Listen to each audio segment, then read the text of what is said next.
Olá pessoal, olha, mais uma vez aqui, de acordo com a turma da web, vocês mandaram perguntas e a gente está respondendo. E uma das perguntas que mais vieram aqui para Novo Tempo é sobre a questão da poligamia. Deus aprova isto?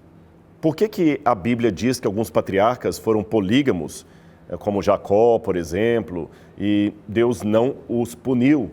Bom, vamos explicar isso com calma.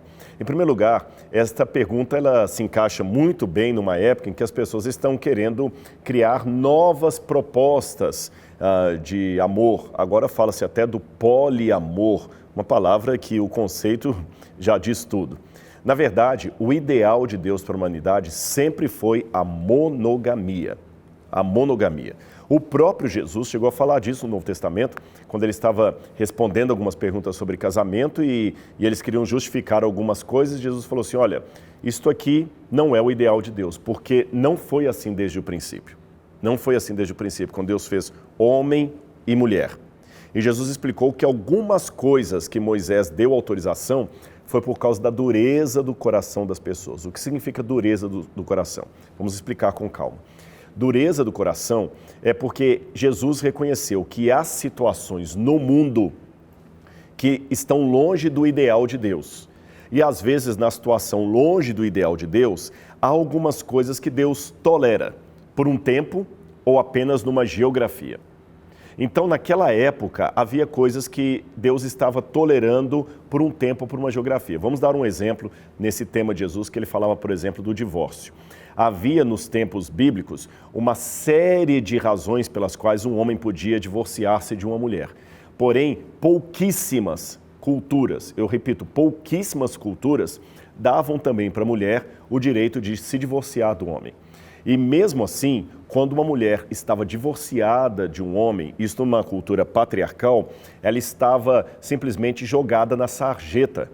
Eu vou explicar para você. Hoje uma mulher solteira, divorciada ou viúva, ela pode trabalhar, ela pode fazer uma faculdade, ela pode fazer um mestrado, um doutorado. Não estou com isso dizendo que nós estamos numa sociedade ideal e que não haja situações de misoginia, de preconceito contra a mulher. Pelo contrário, até hoje tem muitas mulheres que têm que lutar 3 ou 4 vezes mais que um homem para ocupar o mesmo cargo, a mesma posição numa empresa. E mesmo depois que ela consegue esse cargo, essa posição, ela tem ainda que enfrentar a situação de se firmar como chefe ou como líder de outros homens que, às vezes, pelo seu machismo, não ficam confortáveis em ter uma mulher como a presidente da empresa. E na frente dela até obedecem, mas por detrás, no corredor, ficam fazendo piadinhas completamente desrespeitosas, etc. Em outras palavras, o exemplo que eu dei aqui em forma de digressão foi apenas para acentuar que a situação das mulheres ainda não está tão ideal, tão confortável. Mas está diferente em muitos pontos da situação do passado. Porque no passado, a mulher dificilmente seria uma líder social. Ela realmente tinha um papel secundário na sociedade em relação ao homem. Então, falando assim de maneira bem clara para você entender, uma mulher viúva, por exemplo, que não tivesse um homem para protegê-la, para sustentá-la, para cuidar dela, ela seria semelhante a uma criança abandonada na sarjeta, sem pai, sem mãe, uma criança órfã.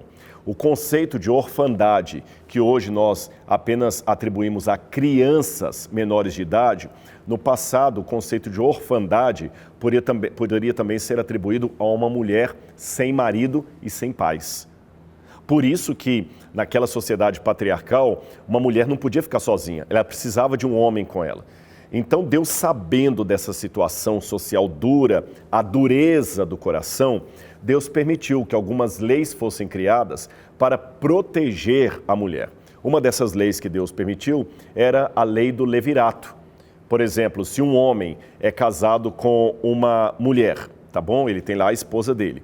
Mas o irmão dele morreu numa batalha e a cunhada ficou viúva. Ela ficou viúva. E uma vez viúva, ela não teria ninguém para cuidar dela. Então, na lei do levirato, esse homem aqui, solteiro ou casado já com uma mulher, ele podia contrair núpcias com a viúva do seu irmão. Aliás, ele não só podia, como era um dever moral fazer isto, porque em fazendo isto, ele garantiria que a viúva do seu irmão tivesse proteção, tivesse herança, tivesse um nome e um marido.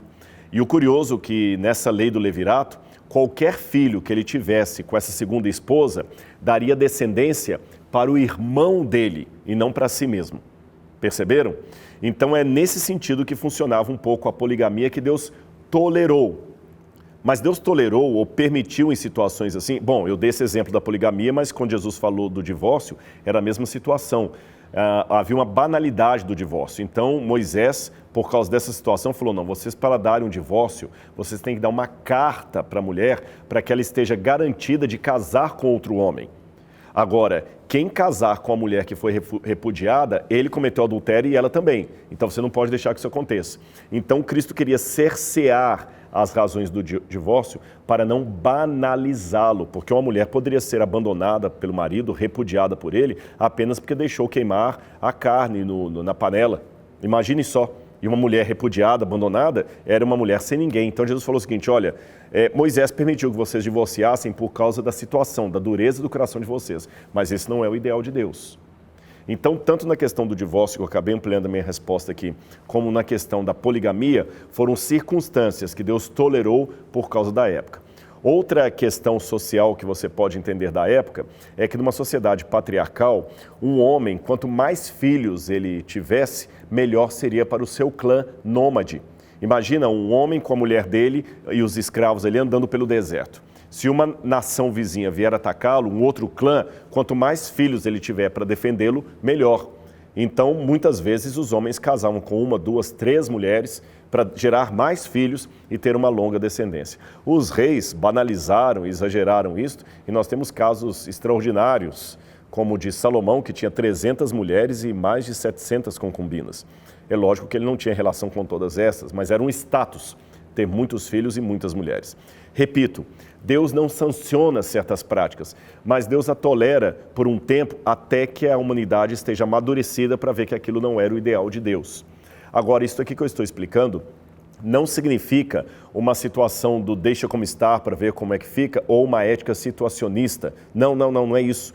Não é aquela questão que é errado roubar, mas se eu estou com fome, deixou de ser errado roubar. Não é disso que eu estou falando. Mas eu estou dizendo que muitas vezes as culturas estão longe do ideal e estão longe do que nós pensamos. Então Deus tolera temporariamente ou geograficamente uma situação. E o fato de Deus tolerar temporariamente ou geograficamente uma situação não significa que eu posso fazer porque o outro fez. Compreenderam? Eu vou dar um último exemplo para fechar a minha resposta aqui. Existem algumas nações africanas, ou pelo menos países africanos, que receberam missionários. E quando os missionários chegavam nesse lugar ali, alguns homens já eram casados com 2, 3 ou até 4 mulheres, em alguns lugares que tinham uma cultura muçulmana. O missionário chegava, aquele homem se convertia ao cristianismo, e o que ele fazia com as 4 mulheres dele? Num primeiro momento, os missionários deram a sugestão, não, a gente só aceita monogamia. Então você tem que divorciar-se, olha aí o divórcio entrando, de 3 mulheres e ficar somente com uma. Mas aí virava um problema.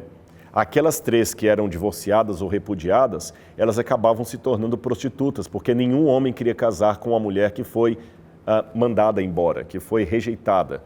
Perceberam? Nenhum homem queria casar. E começou a aumentar o número de prostitutas no lugar onde quase não havia prostitutas.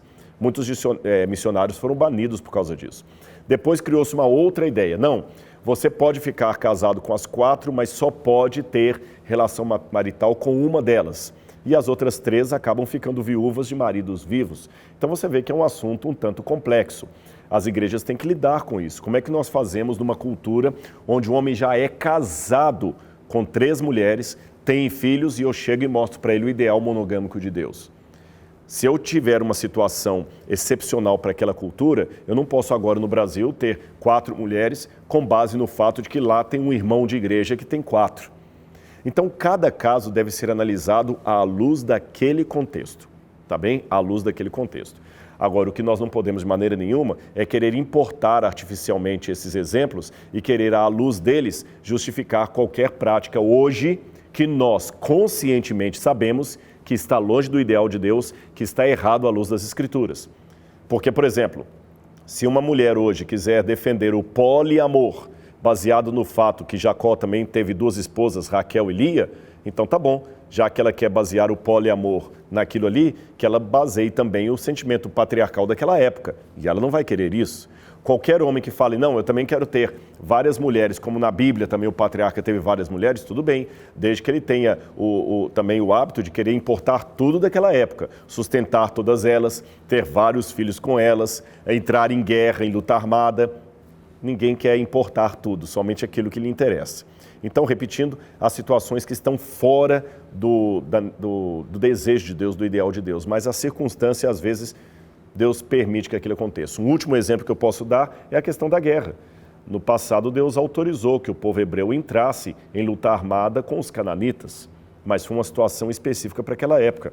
Deus hoje não me autoriza, como igreja, a matar todo mundo que, por exemplo, adore uma imagem de escultura.